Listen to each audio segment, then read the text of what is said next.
I am so excited to welcome you all to another episode of The Fire Pit with Danielle Moody. And The Fire Pit is a show where I sit down with some of the most brilliant, thoughtful minds to get their feelings and their analysis on the moment that we are currently living in. And we sit around the fire pit, we discuss, and then at the end, we burn up whatever is no longer serving us. And so today, I am super excited to welcome Ahmed Baba, who we just did TV together for the first time over the weekend on MSNBC.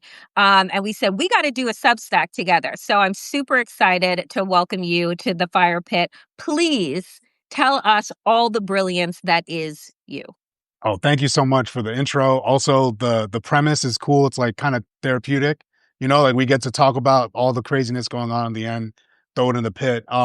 No, I'm really happy to be here. It was great to meet you. And I'm, a journalist. I've been doing this for over 10 years, covered every day of Trump's first term. I documented it in my column. It's why I no longer have any hair. And it's I document every day of his first term. I run a Substack here, Ahmed Baba News, where I've been covering Project 2025 since 2023. And I do some civic tech stuff on the side where I build apps for nonprofits as well. So I came from tech. So I actually didn't study journalism at first, but I got kind of pulled in during Trump's first term. I started when I was about 22.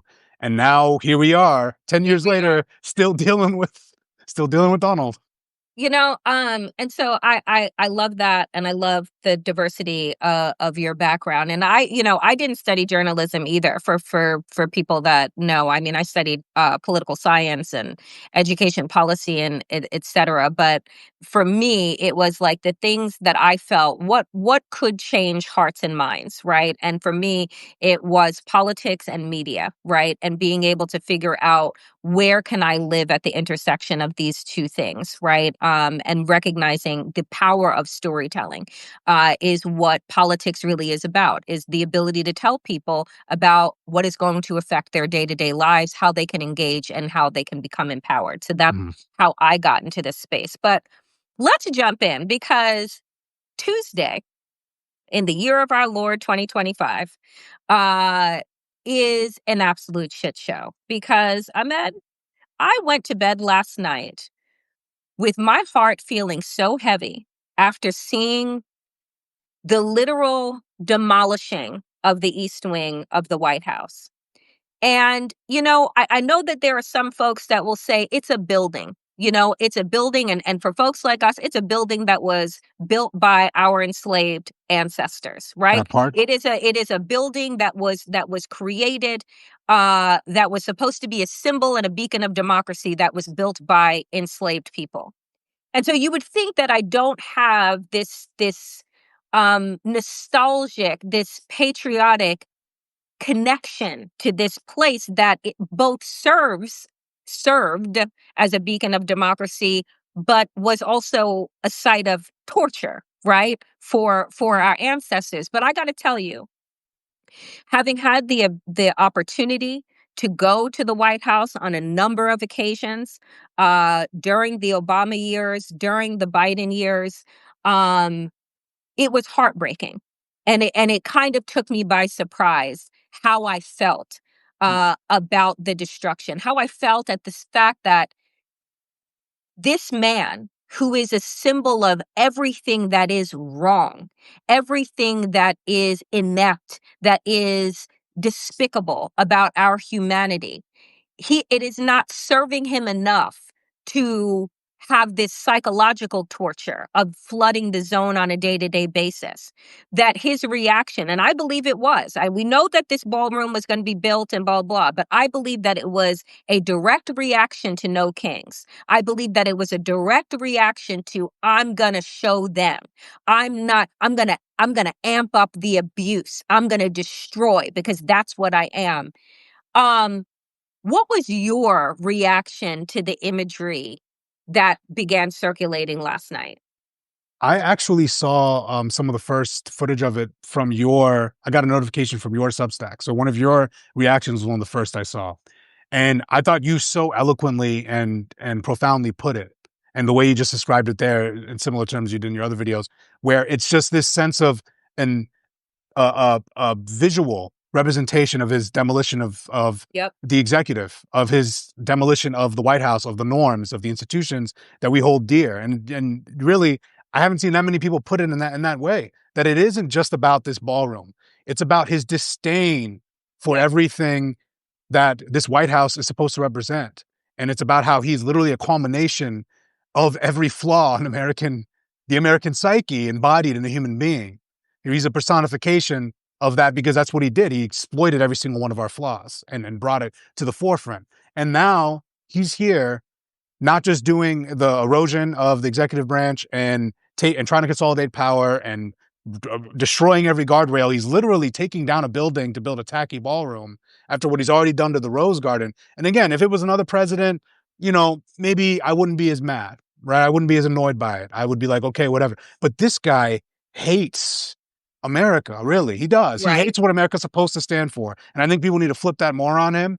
I think he genuinely does not he hates the multiculturalism. He Yep. hates that this country is a place where you can come from anywhere and become someone of note. He was born into his status, right?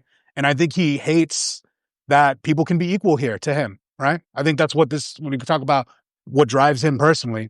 And I think what we saw with this demolition of this site, you brought up the fact that it was built on the backs of slaves, as was the country, and that's the kind of history he's trying to destroy. So there's so much symbolism here, and it impacted me pretty profoundly because it's just like this guy of all people, he's the one that gets Right. that takes down the East Wing and destroys the Rose Garden to some tacky Mar-a-Lago.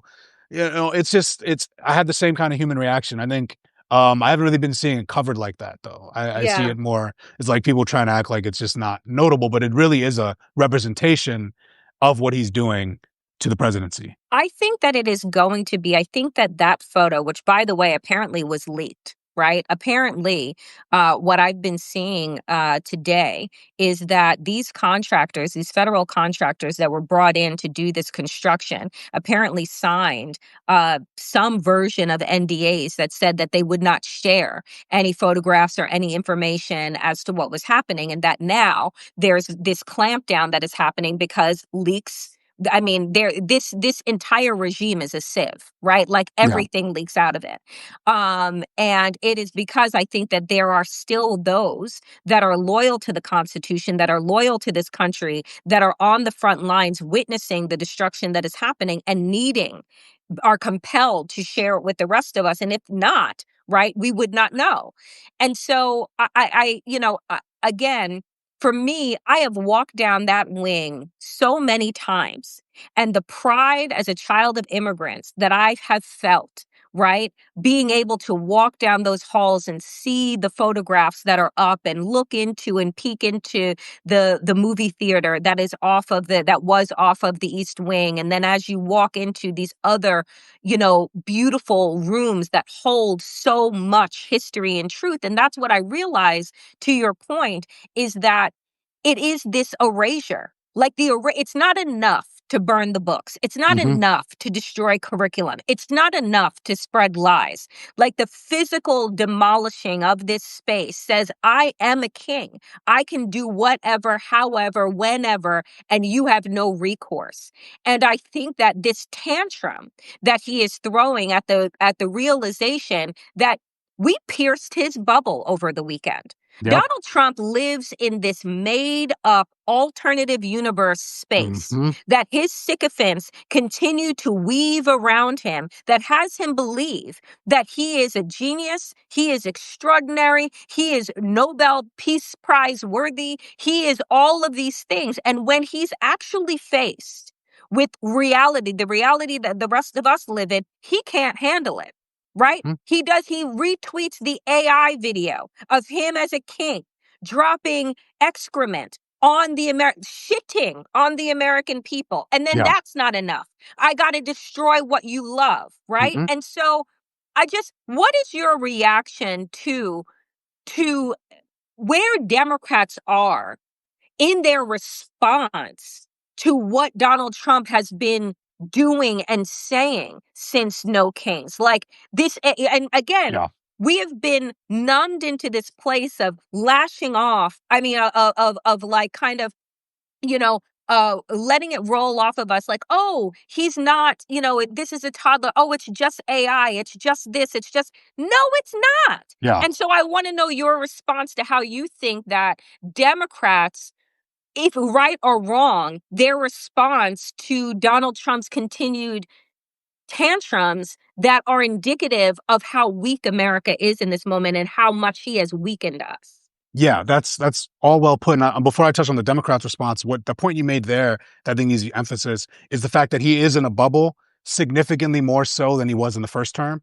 Mm-hmm. Whereas like now he's not on Twitter, he's on Truth Social. That's one part Right. as well. He has people around him that are all sycophants. There's no Gary Cohn saying the tariffs are bad. There's no, Mark Esper saying don't shoot protesters. Like there's literally people around him telling him he's the greatest of all time. So he is genuinely shell shocked by some of this. I remember he was talking to a Portland leader. He was like, "Oh, that actually doesn't reflect what I'm being told by my people." That was reporting. So there's that side of it, and I think there's a reason why his behavior is being so extreme, right? When it comes to the response with the shitting on the protesters and all of that, I think Democrats what they need to say is like, sometimes you need to talk about it with just the titles, right? If you say Donald Trump posts the meme, it's one thing, but like the president of the United States Yep. posted an AI image of him shitting on cities and protesters and in a crown, right? And Right. demonstrating himself as a king. And his entire party is glazing him, posting it, saying he's,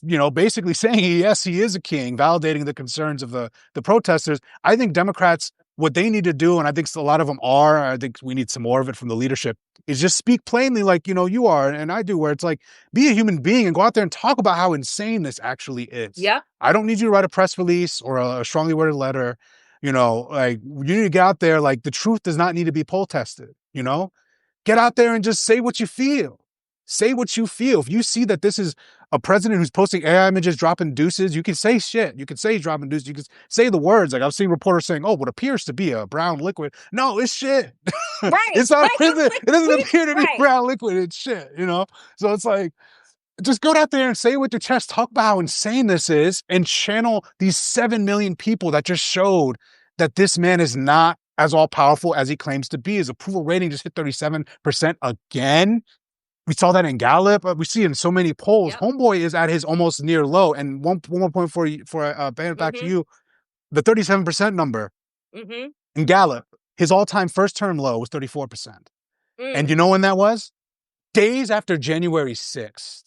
So right now, Donald Trump is 3 points away from being as unpopular as he was in the days after January 6th, the days when McConnell was saying he should be charged Yep. effectively. Like where so people need to really wrap their minds. And I definitely do not see this in any reporting really, where like they talk about the genuine unpopularity and weakness that this guy actually has. Like if we're talking near January 6th unpopularity numbers, and 7 million, the largest single day protest in US history, I think people got to reckon with how actually despised this president really is. And I think that it's so important. I always say on my shows, like, I take polls with a grain of salt, right? Because you can have a poll offer you whatever it is that you want it to based on the questions that you're asking, right? Of those that are participating. But I think that we really have to take exactly what you're saying into context, which is that at any other time in a first term of a president or a second term of a president, Donald Trump has only been in power for 9 or 10 months at this point. Mhm. You should still be riding high on the popularity of your election. And I put that in quotes because, I have thoughts about that. You should still be riding high. I saw in The Economist, because I put this up yesterday on the Danielle Moody show. In The Economist, they had the polling in comparison to Biden at this time in his presidency, to Obama at this time in his presidency. They were still in the 50s. Mhm. So the fact that Donald Trump is at 37%, but they came in literally like bulldozers telling us that they had a mandate when Yep. they supposedly won this election by the skin of their teeth. And then now it has taken an absolute nosedive.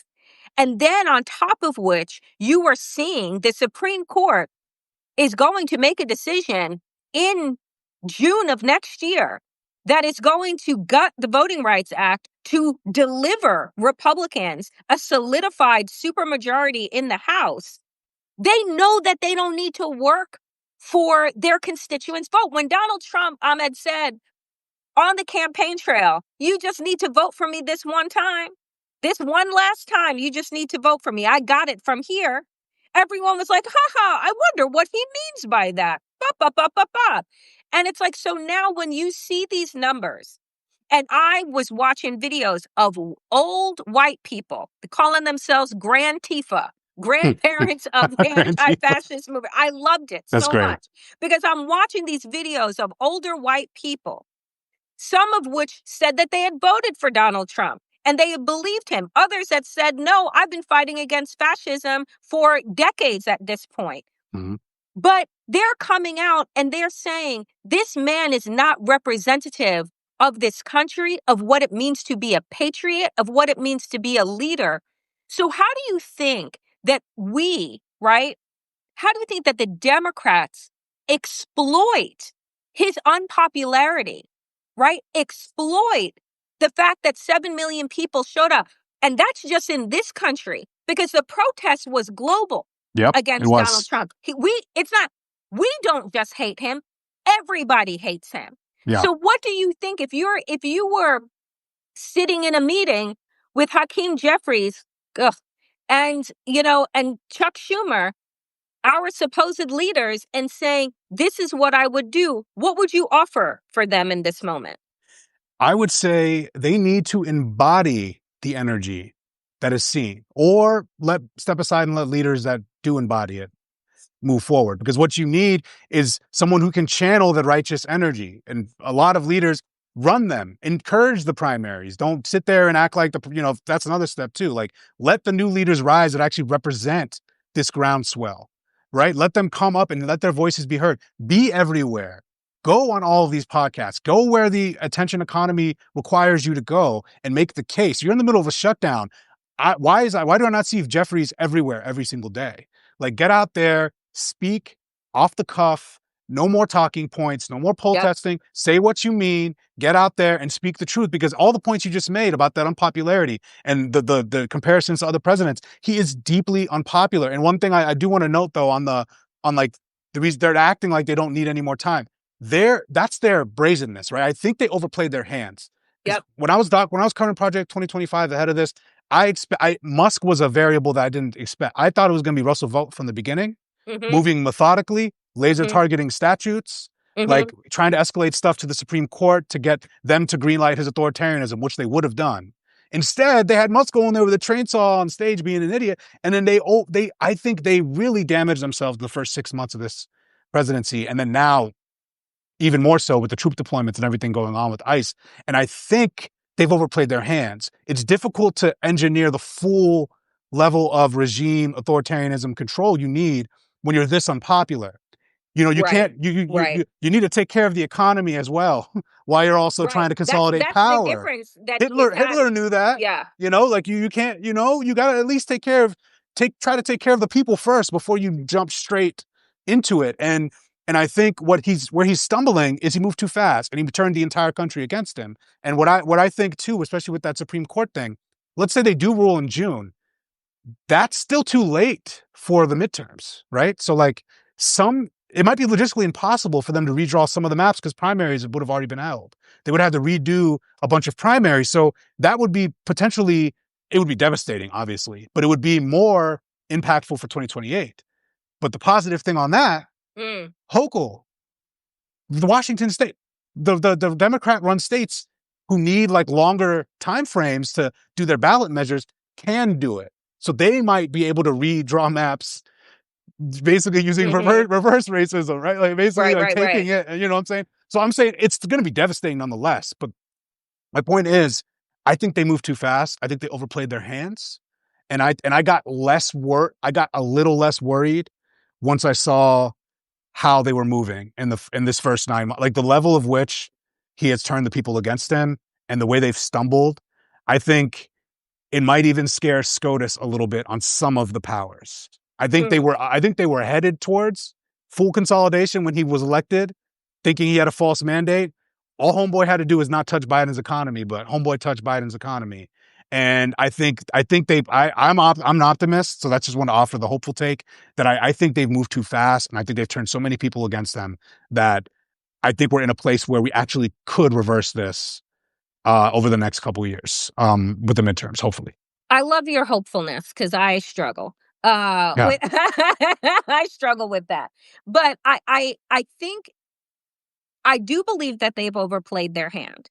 I yeah, do believe that the escalation that they have had with we both know that Project 2025 was a 4-year plan, right? That is now 9 months in, nearly mm-hmm. 50% done, right? Mm-hmm. And there is a reason for the acceleration. My belief for the acceleration that they've had is because Donald Trump is unwell, right? And we can see that physically.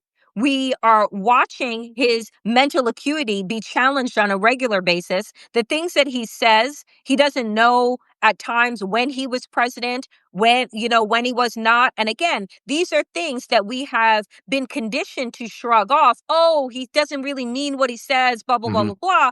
But if you listen to some armchair doctors are like, no, this is dementia, right? This is dementia that is setting in. And again, I'm not a doctor, I'm not diagnosing, but I can tell you that when you have a heavy speech, a thick tongue, when you are starting to swell up in different body parts and whatever, you're 79 years old, you eat like shit, you don't work out, like you're on a time. You're on a different timetable. And I think that everybody around him knows that.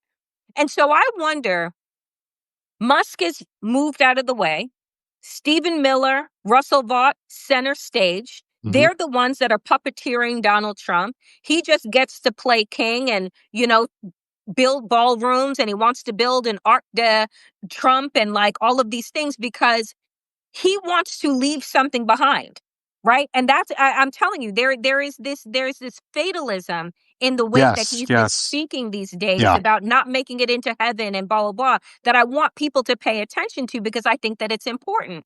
And so with that being said, and your studying of Project 2025, the fact that he doesn't have the popularity and the support of people who are cheering him on in the same way that they were. Because again, if Donald Trump were as popular, Ahmed, as he was during the campaign, he would be on a nonstop I told you so tour, right? Oh yeah. Don't you think Donald Trump he would never be in the White House. He would just be, currying favor and listening to Oh applause and yeah. cheers. But the fact that they keep him in that bubble lets you know that they don't want him to be out. But when you see, again, these puppeteers, the numbers the way that they are, what do you think of the timeline for the execution of the rest of Project 2025 in these next several months?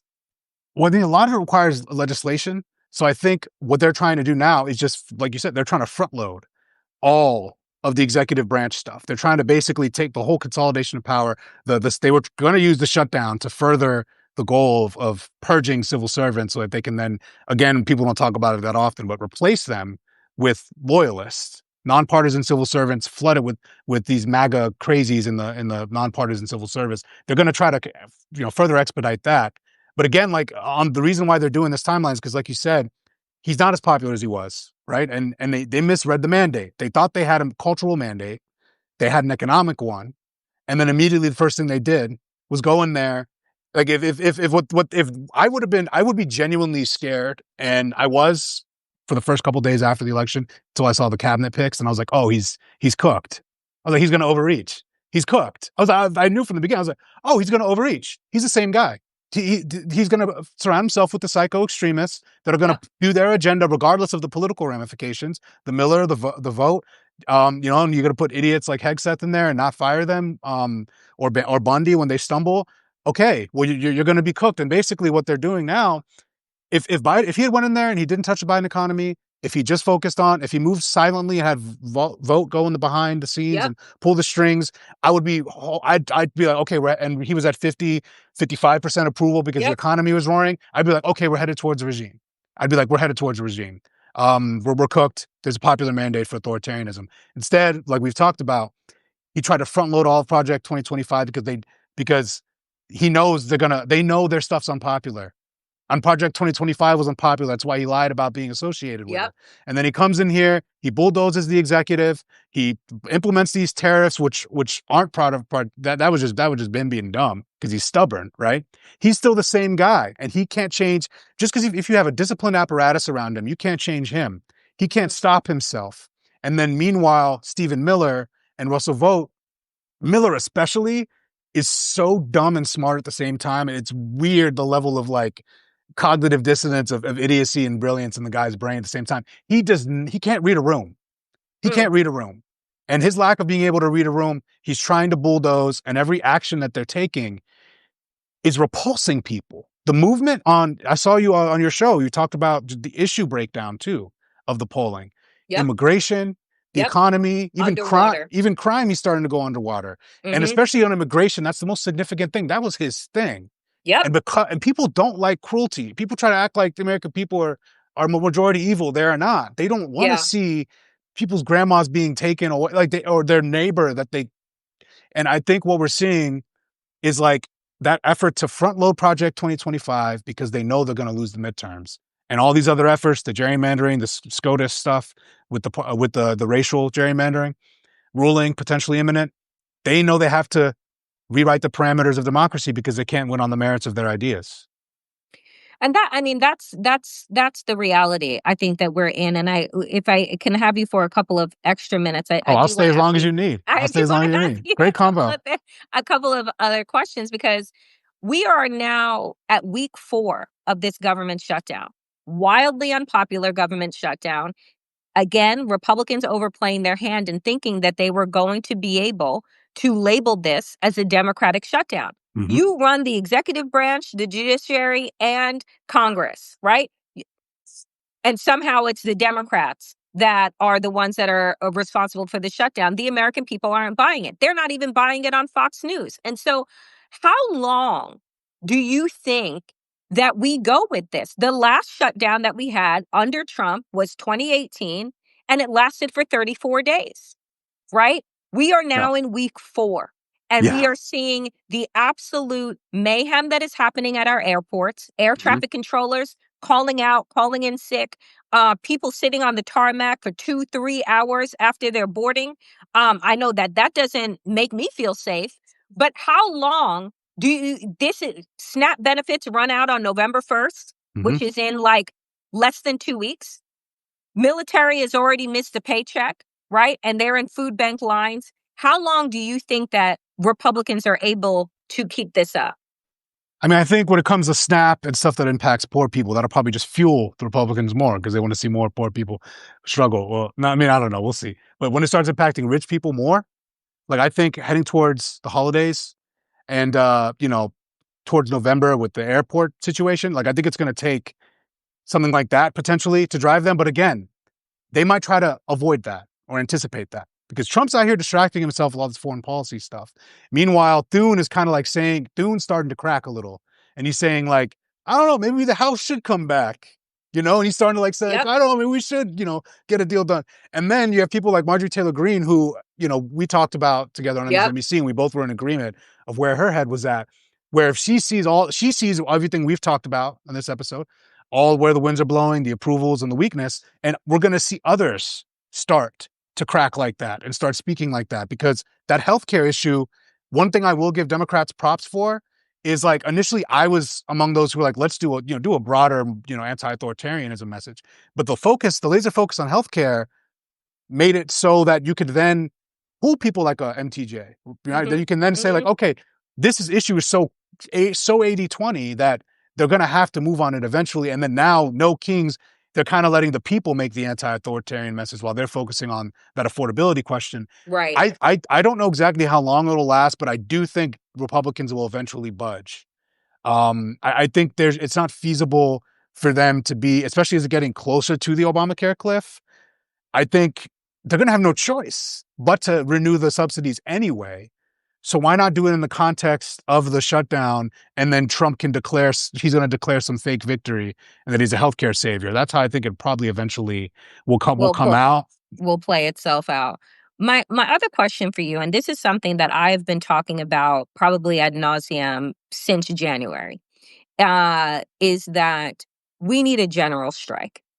I've been saying that the only thing, and this is what my co-host Wajahat Ali says on Democracy Ish, the only thing that trumps the color white in America is the color green. It's the And bar. what we know is that the rich feed off of the middle class and the poor. That's how they are where they are. And we are the literal gears that allow capitalism, this extractive system, to be able to thrive. If the people were to decide that the following No Kings, I love an organized day. I love the numbers that it produces, but I have said that what we do on October 19th, 20th, the days, the weeks, the months, and the years following are much more important than just that one day of action. I have said we need a national strike. We need for people across industries to begin a rolling strike that I say should start with the air traffic controllers, should start with transportation, shut this country the hell down, right? And then move from there into other really important industries, move into the teachers go on strike. Teachers go on strike, school administrators go on strike, you're pretty much screwed. And so, what are your thoughts? Because during No Kings, finally, uh, I heard an elected official, which was Mayor Brandon Johnson at Hmm. Chicago, say, "My ancestors sustained the Montgomery bus boycott for 18 months. For 18 months, rain, sleet, and snow for 18 months." And change the trajectory of this country, change the rules around segregation because of their determination. We can do it again. Yeah. What's your response to that? I saw that speech from Johnson. It was incredible. It was also like the kind of energy you need, right, Yep. in the country, because it was just it was fire. I do think a general strike, while it might be, you know, I think it's something that would be significantly impactful, and I think it might we might build up to it. I think like maybe like if I'm just thinking logistically of like how do we practically get people to that point? I think you're right, starting with those industries, right, like especially the ones already furloughed, right? Like the Yep. ones that are like Exactly. the ones within government. If you want to also get the government to restart, like they can actually do that in the short term. And I think as we go further, I think one of the things we could see, like to lead up to that, I think there's probably going to be test runs we'll have to do first, like boycotts. I think the first step will be like organized boycotts of specific things to gear up the appetite for people to do that, right? Like, 'cause I think going straight to a general strike, I'm not sure exactly if everyone will jump at that immediately, but I Hmm. think a general strike would be the most impactful and necessary thing that needs to happen.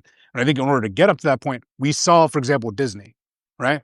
I Yep. think these consumer companies, they need us.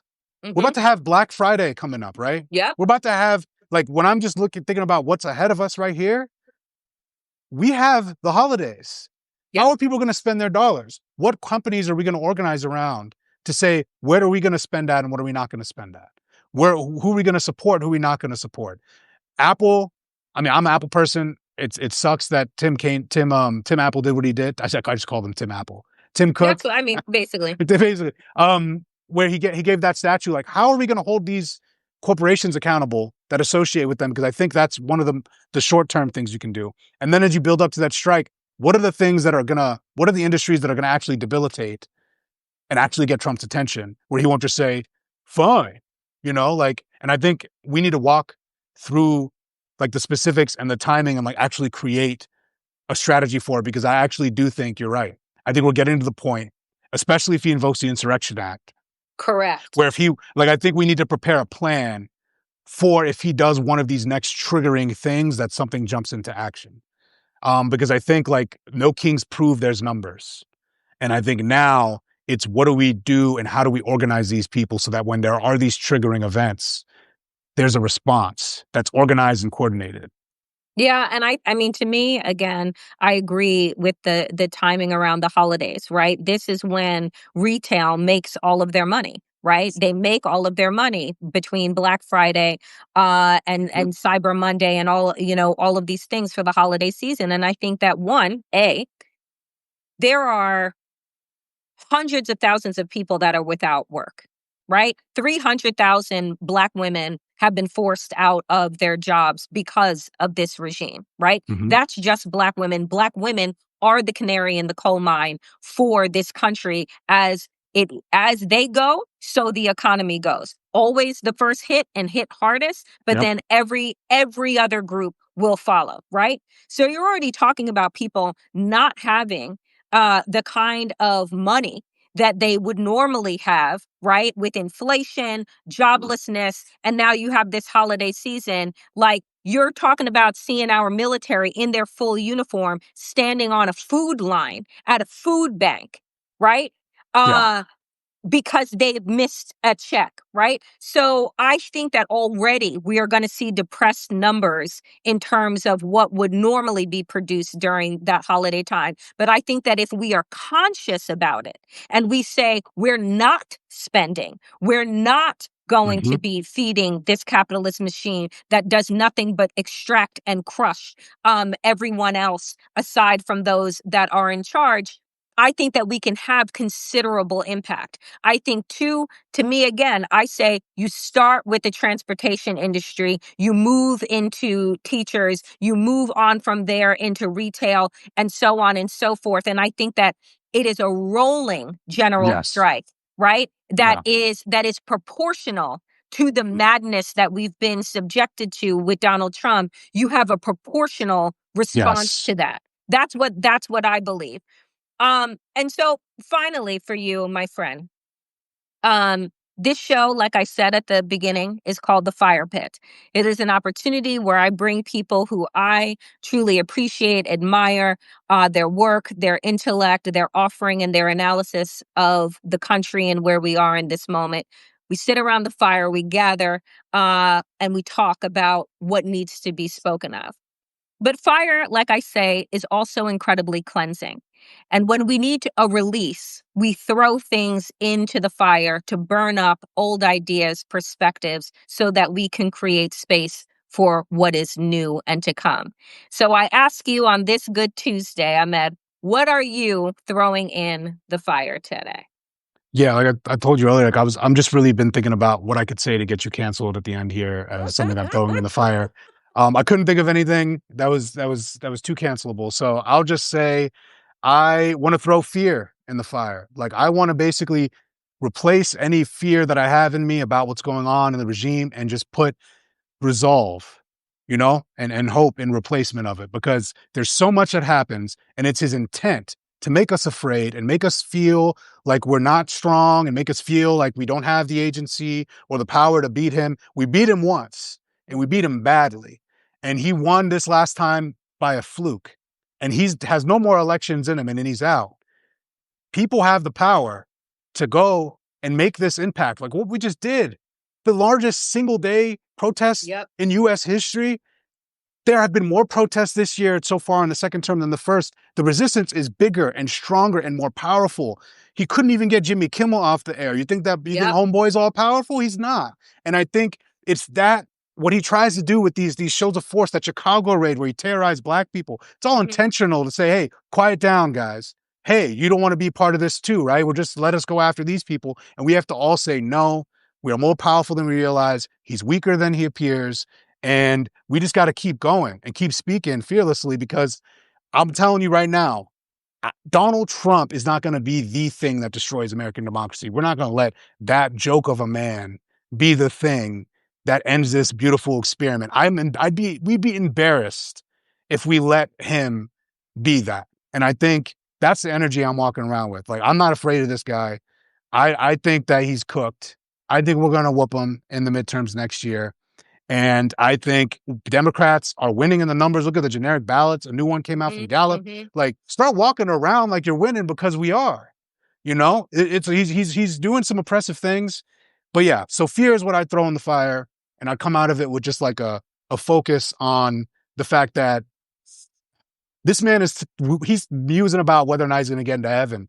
He's paranoid. He's scared. He's more afraid Yeah. than people think. Okay, he knows he's losing, and I think that's where I would leave it. I love it so much. I love it so much. We are throwing fear into the fire pit today and conjuring the energy that we created with No Kings and carrying that with us. Because I think that you're absolutely right. When we succumb to the fear, right, when we believe that we're alone, we give Donald Trump and this regime more power than they are due. We Hmm. give them the belief that they are smarter and bigger than we are, than we the people are. And that is Yep. just not true. So, Ahmed, before we get out, please tell people, look, folks, this is independent media. This is why independent media is so incredibly important. You know, we choose these platforms so that we can speak truth to power, not backed by anybody, but backed by our passion and our integrity to do this work, to be of service. So if you have the ability to subscribe, please subscribe to both of our Substacks. If you have the ability to become a paid subscriber, consider becoming a paid subscriber. But for me, I don't put anything behind paywalls. But please tell people how they can follow you, how they can continue to support your work.